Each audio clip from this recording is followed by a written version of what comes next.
Lamplight Audiobooks presents The Bomb Girl's Secrets by Daisy Stiles, narrated by Anne Dover.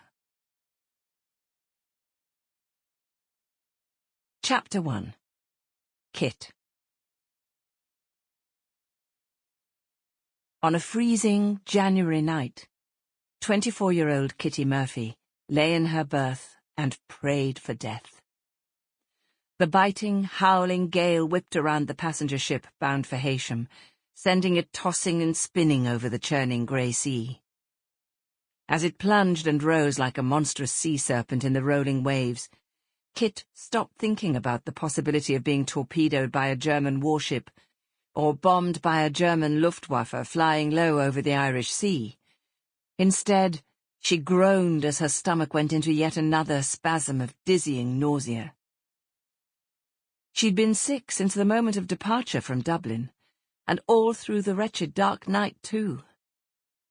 In the bunk beds on either side of the cabin that smelt of vomit and cigarettes, 2 other women lay sprawled and groaning on their berths, whilst a third cheerfully sat upright on her bed, chain-smoking.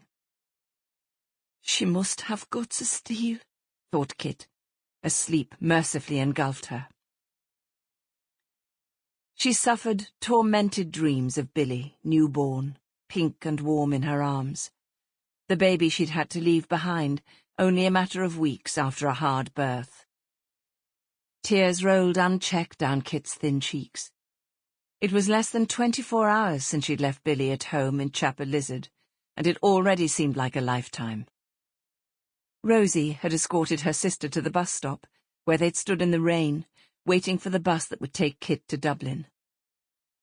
Clutching Billy tightly in her arms, she'd inhaled the sweet baby smell of him for the last time, and as the bus loomed up, she'd kissed him over and over again, before Rosie had literally wrenched the screaming child from her arms, and Kit stumbled on the bus, blinded by tears.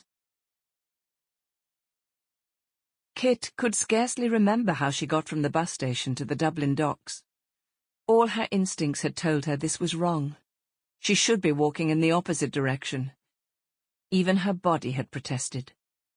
Her breasts were sore and engorged with milk, food that Billy, she was quite sure, would be wailing for right now.